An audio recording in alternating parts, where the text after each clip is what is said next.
তো এতদিনের কষ্টের ফল ফাইনালি আমরা আজকে পেতে চলেছি। তো হ্যালো এভরিওয়ান, সবাই কেমন আছো? আশা করছি সবাই অনেক ভালো আছো, আর তোমাদের আশীর্বাদে আমিও অনেক ভালো আছি। তো অনেক ভালো না, তারপরেও বললাম তো মোটামুটি ভালো আছি, কারণ আজকে আমার শরীরটা বেশি একটা ভালো যাচ্ছে না, কারণ জ্বর জ্বর লাগতেছে আর মুখে কি যেন এগুলো পিম্পল উঠতেছে। তো কি দিলে এগুলো যাবে? তো আমাকে একটু ডিসিশন দিও। তো তো আজকের আনন্দটা অন্য লেভেলের। তো চলো তোমাদেরকে বলি অ্যান্ড দেখাই তো কিসের এত আনন্দ। দিন যে ভিডিও করেছি, তো এতদিনও আনন্দ মজা সব কিছুই করেছি, তারপরেও আজকেরটা আলাদাই লেভেলের। তো এই আনন্দটা শুধু চাষি বাড়ির লোকেরাই বুঝতে পারবে, তো ধনী লোকেরা কিছুতেই বুঝতে পারবে না। তো কিসের এত আনন্দ বা আমি এত কিসের খুশি, তো সব কিছু তোমাদেরকে এটা ক্লিয়ার করবো। তার আগে আমি একটা কথাই বলবো যে তোমরা যদি আমাদের এই আনন্দর কথাটা জানতে চাও, তাহলে আমার ভিডিওটা পুরোপুরি দেখতে হবে, তাহলে তোমরা জানতে পারবে। তো বাইরের সবাই অনেক খুশি, তো কিসের এত খুশি বা আনন্দ, তো এটা তোমাদেরকে জানাবো। তো চলো তোমাদেরকে দেখাই। তো চলো যাওয়া যাক, দেখাবো। চলো, সবাই অনেক বিজি।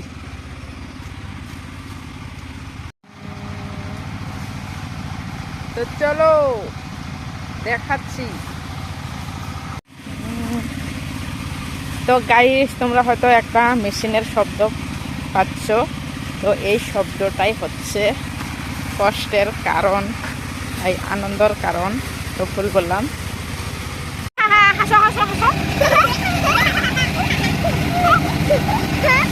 দেখো ওরা কত মজা করতেছে এখানে, আর এখানে যে সবাই কাজ করতেছে। তো গাইস, বললাম না যে এটা শুধু চাষি বাড়ির লোকেরাই বুঝতে পারবে যে এটার আনন্দ কতটা। তো এটা ধনী লোকেরা কেউ বুঝতে পারবে না যে এটার আনন্দ কতটা। তো দেখো, তো এই জমি মানে ফসলটা পাওয়ার জন্য মানে কতটা কষ্ট, মানে খাটাখাটনি করতে হয়েছে। তো এটা পাওয়ার পর হয়তো সেই কষ্টগুলোর কথা কিছুই মনে থাকবে না। তো এটাই হচ্ছে গরিবদের মানে চাষিদের আনন্দর কারণ। তো এখানে বাবা একটা ঘর বানিয়েছে, এখানে রাত্রে থাকবে, মানে ধানগুলো পাহারা দিতে হবে, না হলে হারিয়ে যাবে। তো এই যে কেউ খের টানতাছে আর কেউ ধান টানতাছে। আমার বাবা, মা ওইদিকে খের ভাবতাছে, তো বৌদিও করতেছে একটু।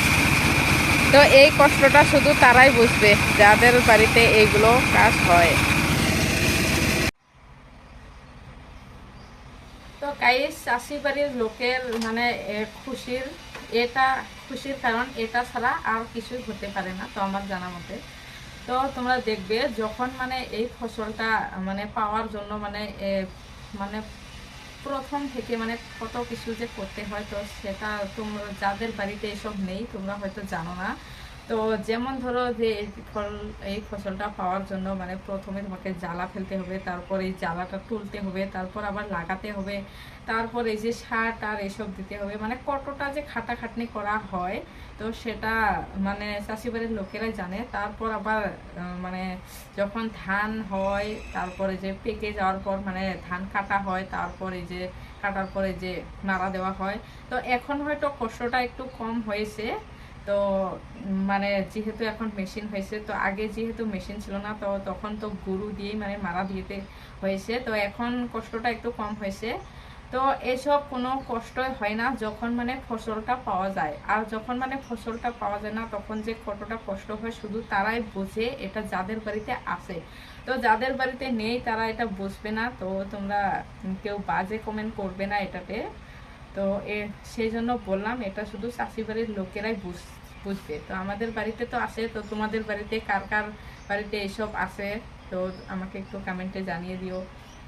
আর তোমরা এখন বলবে যে তো সবাই কাজ করছে আর তুমি এখানে ফটর ফটর করতেছো, তো এটাই বলবে। তো আমি বলছি যে আমার শরীরটা আজকে একটু ভালো নেই, তো মানে জ্বর জ্বর লাগতেছে। তারপর আবার ওখানে যেহেতু আমার দরকার পড়েনি কাজ করার মতো, তো দরকার পড়লে আমাকে মা ডাকতো, মা বাবা সবাই ডাকতো। তো প্রত্যেক বছরে আমি করি, তো এই বছর মাসি এসেছে, তো মাসি গেল।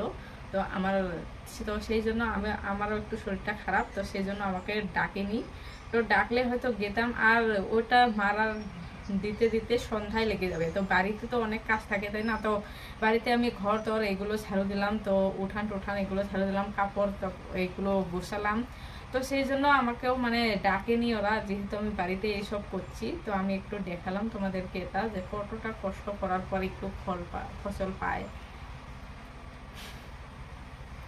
তো চলো ভিডিওটা আজকে এই পর্যন্তই। তো নেক্সট ভিডিওতে দেখা হচ্ছে। তো টাটা, বাই বাই।